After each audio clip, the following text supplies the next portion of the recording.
out there.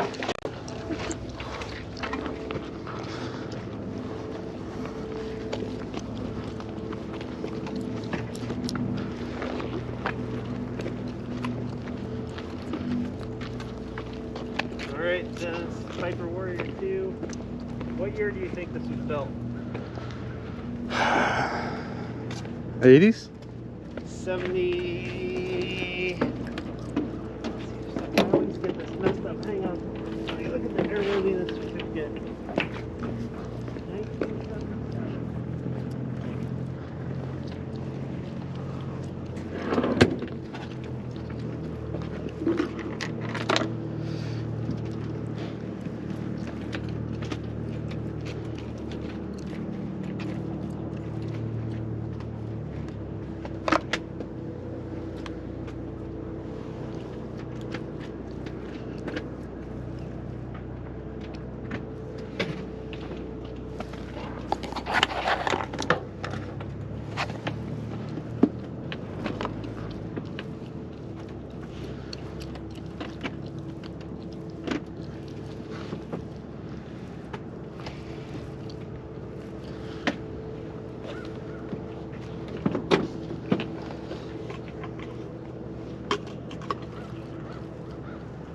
Alright, so what we're going to do, we're kind of going to do a quick check. We're going to walk around the aircraft, make sure there's nothing wrong with it. Put the flaps down here. We're going to take a look at the airplane. A couple things, right? First of all, before we do that, take a look at this. So there's the cockpit. Look familiar, right? Yeah. To the board. Looks real similar to the picture in there, right? So you've got the yoke, right? And I'm just going to kind of demo for you. You can see out back here, right? So take a look at the tail, right? So like we talked about, the yoke, when you come back on the yoke, Yeah. like that, the elevator comes up, right? Go forward on the yoke, it goes down. Now take a look at the wings, right? Take a look at the ailerons on the wing, right? So that's roll right, and that's like full deflection. You almost never need that much. But look at the wing look at the aileron on the other side. Kind of look through the window. So like, you see them moving opposite each other? Yeah. And that's good, that's what you want to see. That's how they're supposed to work. So you can see they're real sensitive, right? Very small movements. Even though it looks like just a little bit of a movement, right? That actually produces a pretty significant amount of change in the aircraft's attitude. So that is the yoke, and those are the 2 out of the 3 axes of flight. We'll look at the rudder pedals when we get in there. So the purpose of the pre-flight, right, is just to kind of take a look at the general condition of the aircraft, right? You don't have to be a mechanic to be a pilot, but you do have to know kind of like what to look for, and you need to know about each individual aircraft and its systems and things like that. And during the pre-flight, we're just going to look at the general condition of the plane, right? Make sure there's nothing obviously wrong with the planes. Come on over here. You can feel it. Feel this. Go ahead. Put your hands on the aileron. Just kind of actuate it. Okay. Go ahead. Push it. Go ahead. It goes up. It goes down. Right. See how smooth that is? Yeah. That's what we want. Right. Take a look at the rivets. Look at the skin on the plane. What if there was like a big hole in the wing or something like that, right? We wouldn't want to fly this airplane today. Right, come here. Look at the leading edge on the plane. Right? See, it's in good shape. Right? And the wing is clean and stuff. That's all. This stuff is really important. Now, to come take a look at the fuel, right? Like, we want to actually visually inspect the fuel. We want to make sure there's fuel in the plane. We want to make sure that, you know, I just took this thing up for a flight, right? Imagine there was a small fuel leak, and I thought I had all this fuel, and you get back down here, and then I open up and look at the tank, and it's like almost empty, right? So it's stuff like that. Very important. Take a look at the landing gear for me. See that tire? Is A that? little squishy, maybe it needs a little bit of air. It's not too bad. They normally bulge like that a little bit. But let's say that tire was basically flat or something. Or let's say there was like brake fluid leaking from the brakes or something. Like that. You got over here, you got the brake caliper. And the strut, or let's say the strut was collapsed. something like that, we wouldn't want to fly this plane today, you know? This is the type of stuff we look for on a pre-flight. Take a sample of the fuel, make sure there's no water in it. Like that looks good. Just in case you're wondering like why it's blue, this is avgas, which is blue in color, 3rd octane, low lead, designed for use in aviation aircraft engines.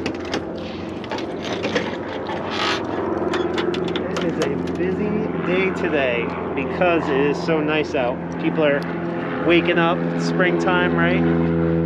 People want to get out. COVID, it's a COVID nightmare.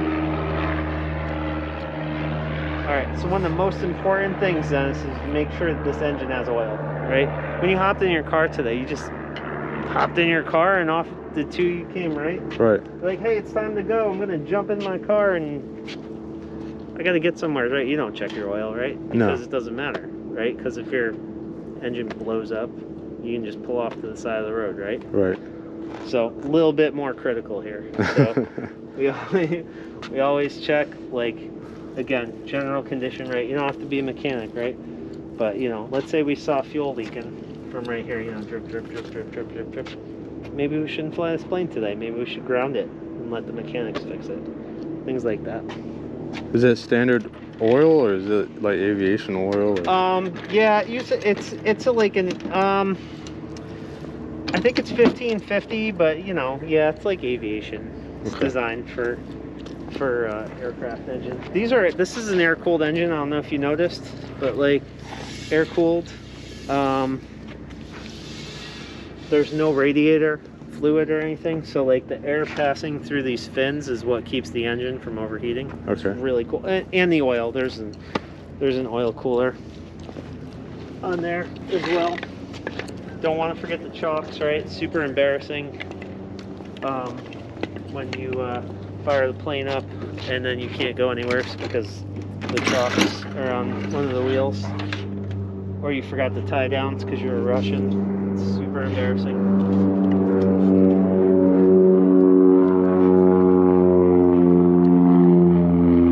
Does the age of the plane matter as far as reliability, or is No. it's based on maintenance? That is a great question. It's based on maintenance. These aircraft they get oil changes every 50 hours. They are inspected every 100 hours. They are taken apart once a year. And when I say taken apart, like the inside comes out, everything's checked. The cowling comes off, things like that. So it's very rigid. You know, unlike a car, right? You could buy a car and drive it for 15 years and not have anybody look at it, maybe do the bare minimum on it, right? Things rusting out and nobody cares, right? No, the maintenance is highly scheduled and controlled, especially with like commercial operations like this where you know, we're offering flight instruction and or discovery flights, things like that. Anytime you have like paying passengers, there's a very rigid maintenance schedule. And even private plane owners, they have to have their aircraft serviced at least once a year by a licensed mechanic. Like, you know, I can't just like do my own work on this plane and like call it a day. So, you know, it's regulated for, you know, for safety purposes, of course. So like on this plane, there's 3 points where you check the fuel. So I'm just kind of taking a little sample of each one. Again, same thing, just kind of making sure that there's no real, that there's no contamination in there. And it's all looking real good. And this is all the stuff that we do, you know, before every flight, that we want to make sure. So that wheel, that gear looks good. Take a look at the side here. Good, looking good. So we got plenty of fuel. You know, we're going on a short flight today, right? So I'm not gonna obsess over the fuel planning. Like, I can look and tell that I have about 30 gallons between both wings, and we have more than enough fuel. You know, but if we were going to fly to Florida today, that would be like a much different scenario. scenario. What's the distance for a plane like this? That's a great question. Again, it depends on the wind. Okay. So if you're flying into the wind, let's say you fill these tanks all the way up, as much fuel as you can put in them, all the way to the top. Now, if you're flying into the wind, you're going to go you're going to make a lot less distance in the same time that you would if you had like a tailwind or no wind. Okay. So I think when the tanks are full, the engine will run depending on what altitude and how you lean it, how good you lean it out, manage the fuel flow, anywhere from like 4.5 to 5 hours. Okay. Before it runs out of gas and the big fan stops turning. So that's about, and then how far you can go, again, it depends on the day. And every day is different.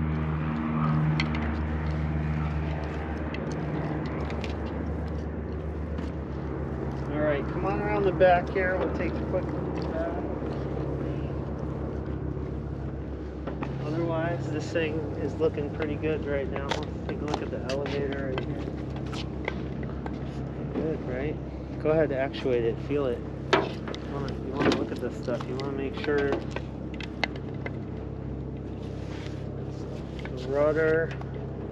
Is this fixed or does that move on its own too? This part is called the trim tab or the anti-servo tab. And what that does is when we get up in the air, and I'll probably use it. You know, I don't like to overwhelm first time people with this stuff, but what it does is it's a pitch trim. If you feel like if you're constantly having to put a little back pressure or hold a little forward pressure, like let's say you want to fly straight and level and the nose wants to keep popping up on you. So what are you going to do? You're going to push forward on the yoke a little bit to keep the nose down, right? Right. So there's a trim wheel. There's a trim wheel in here which moves this tab. Think of it as like a fine-tune adjustment for the pitch. And Okay. so you trim it out, and then that control pressure, that will go away. And it makes it much easier to fly a plane. Usually use the trim typically during cruise flight. You know, when let's say we're going to go from here to Maine.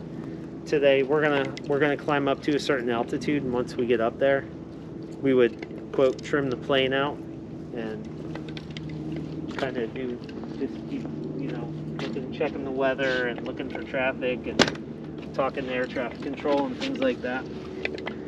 So it's just a way to kind of help alleviate some of the control pressures. All right, Randy. Come on with me. So, first things first, you got step here, right? Handle. Stay on the black part. I'm gonna move the seat back here for you in just a second. One other thing, watch your legs. I'm gonna put the flaps up.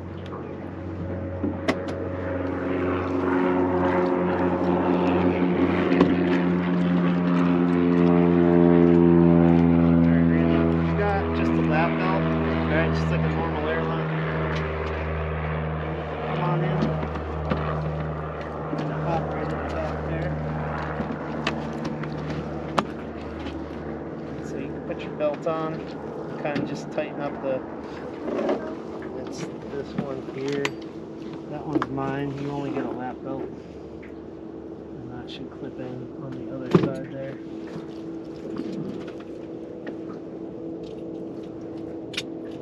Headset, you can put the headset on once the engine's running.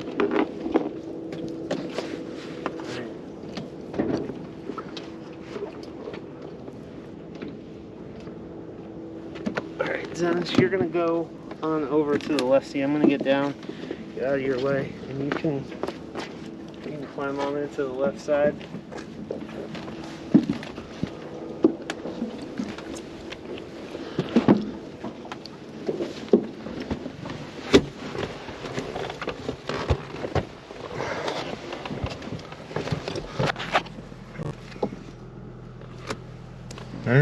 Alright, Dennis, here's what we're gonna do. So in between your legs, look where my hand is. There's a bar. Feel it? Yep. Alright. Well, it looks like you need to lift up and you can slide the seat forward just a little bit. Ready? Right about there. And then let go of that bar. Feel it click like that. Put your feet on those. So down here, let's take a look at the pedals. Look on my side. These up, the top part up here, those are the brakes. I want you to be aware of that part.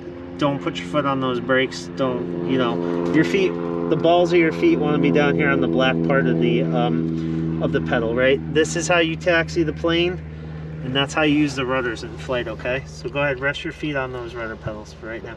That's also, yeah, and that's how you taxi the aircraft as well, right? When you want to make a right turn, you step on that right rudder pedal. When you want to make a left turn, you step. This does nothing.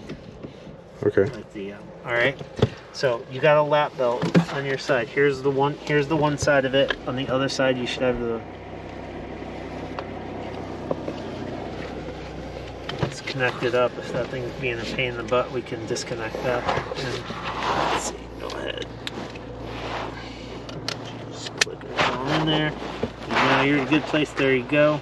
And you can do that. There you go. All right. What's the weather up like? Do you feel the cold that's outside? Is it colder up? I'm pretty sure it's colder in the air, but absolutely. So like, listen, when it's 90 degrees, let's say it's like 95 on the ground here, right? And you're sweating off in the plane, like, and you are, like, I leave the door open. Even when it starts to get like right now, like it's like 60 degrees out, right? Not even 50 something. I'll leave the door open because you bake in the plane. As soon as you get up to altitude, 3,000 feet or whatever, it's like free air conditioning. It's amazing. So, you know, you suffer a little bit on the ground.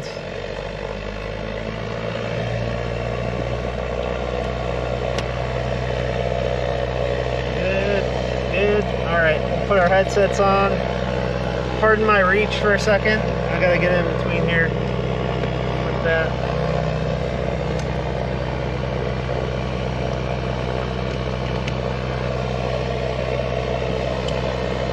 Alright. Set the parking brake. Make sure the carb heat's off. Fuel selector's good. Avionics master. Circuit breaker's good. Alright. You ready to get this thing started? sure. Alright. So I'm going to set the throttle.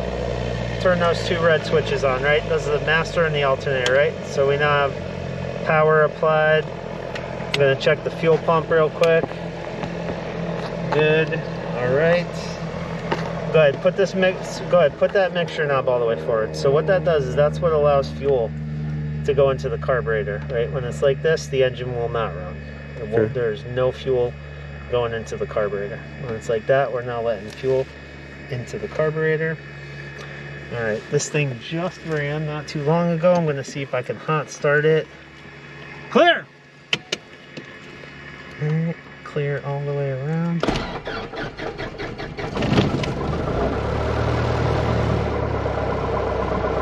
right, first thing we wanna make sure we got is oil pressure. All right, so you can put this on, and this wants to go like this, close to your mask.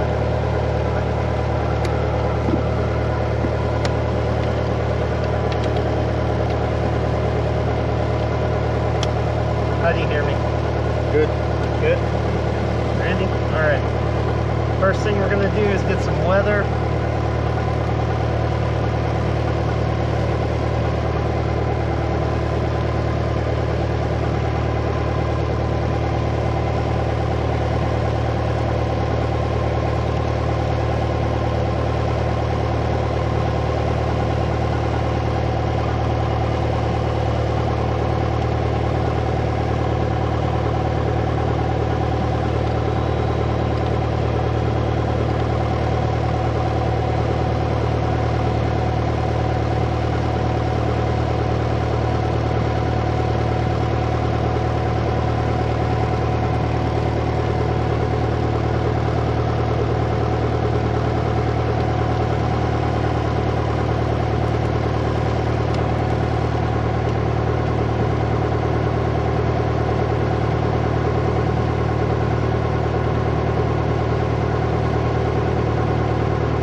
So I got the throttle today. I'll manage that. And I'll manage the brakes, but you got your feet on the road nose, right? Right. I'm going to take my feet off the brakes. The plane's going to start rolling. Good. Step on that right road. Go ahead. You push as much as you need to get that plane around. We're going to keep moving around. And we're right about there. Let out. We're in the ground warrior 2476 Mike's midfield. We're ready for taxi Sierra.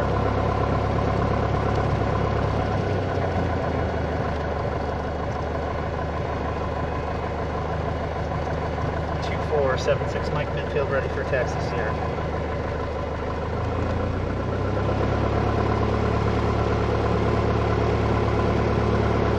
Delta Alpha cross 29 runway 22476 Mike. Alright, Zenith. So we're cleared to taxi. Those are our friends in the control tower over there. They're super helpful, super nice. We're going to go straight ahead, so we're not going to make this right turn, we're going to make the next right turn. So you see this kind of this yellow taxiway line right here? Yeah. You see how it's coming through the center of the airplane? That's how you want it. So go ahead and step on that right road level. Go ahead and start pushing, push as needed. Bring the plane around and let out. Good. If you want to get this thing kind of back towards the on the center line, kind of like right about here, that's kind of how you want to look. And your eyes should be looking kind of like midway down the taxiway, so we're going to be going straight all the way down to the end there. We've got a nice view of the plane landing right there, so there's somebody on what's called short final. And they got their landing light on, and they're coming down, and that's probably a student or somebody practicing their takeoff and landings. So you can see the plane come float right on down, and rounding out, and they're letting the airspeed lead off, and they're jockeying the controls all around because the plane's going like this. That's like a telltale sign of a student right there, but that's how you learn.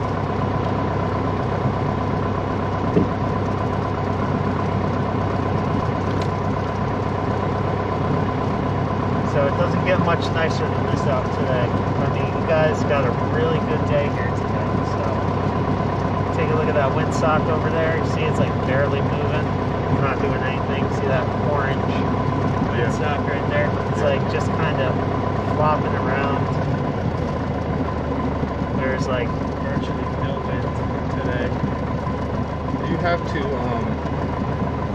I don't know if it's for bigger planes, but do you have to register your flight plan or whatever that is? Nope. Nope. Then how do you know, like, I can understand looking forward, and you should.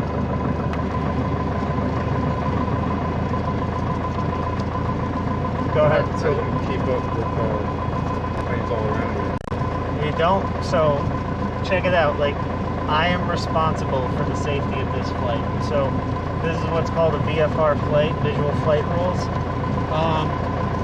Like, the tower guys here are super helpful, but if we bump into another airplane, it's my fault.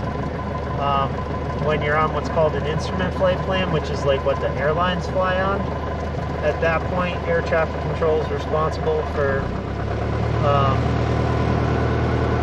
they're responsible for the safety of keeping the airplane separated, but today is on me. So, and that's how, you know, that's like part of the responsibilities, like when you get your private pilot's license, like one of the things you learn, like the pilot in the van is responsible for air traffic separation, which is part of the reason why we want to make sure our eyes are outside. Now, this GPS will give us traffic, and then certain airplanes I fly, they'll show up on my iPad and stuff. Like, there's technology to help, but nothing replaces your eyes being outside while you're on the road. Alright, so what we're going to do now is we're going to do what's called a ground check. So I got the brake set, feet are on the brakes, make sure it's going rich, we're going to bring the throttle up. We're going to check a couple of those like communication systems. Check those out real quick. Park our reach again. We're going to make sure the engine runs good. Like, checking the two. There's like two sets of spark plugs over there. So making sure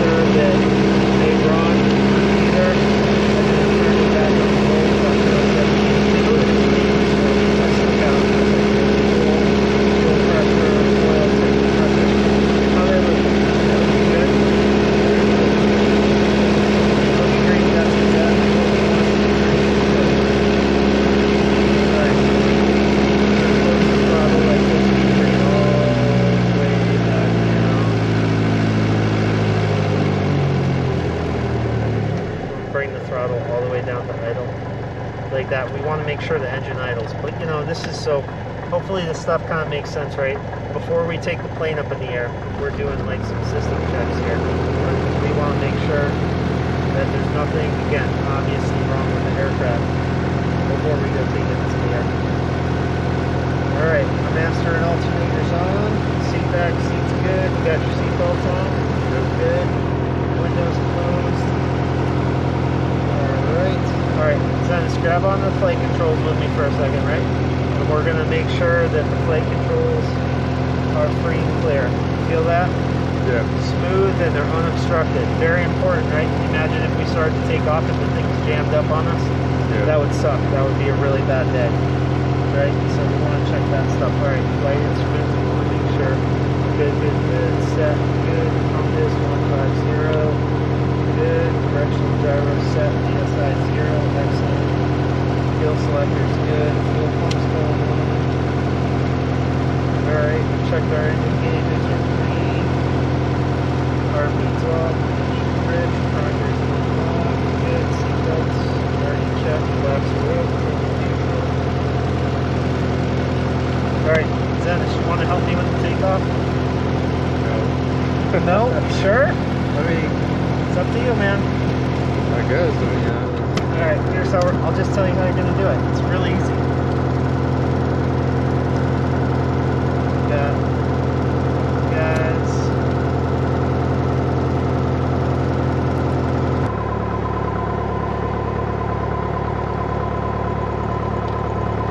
Oh my god. This is great, man. You're getting to see like a student. It's overwhelming, right? There's a lot going on. yeah. It's like, because you got to aviate, navigate, and communicate. Sometimes you got to do all three at the same time.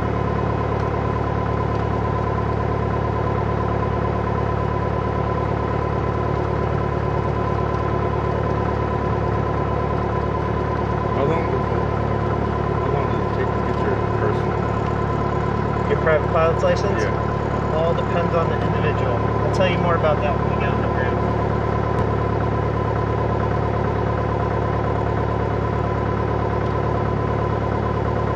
Tower 2476 Mike, runway 2 ready for departure, main box.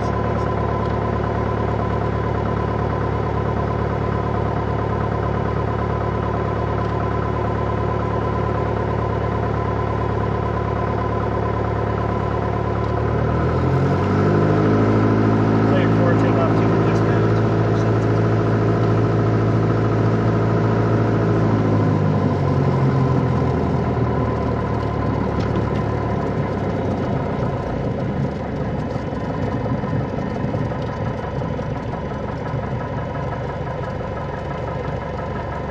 Alright, Dennis, you ready? Sure. So you can grab onto the yoke if you want. You do a quick check. The engine gauges look good. Alright, here we go.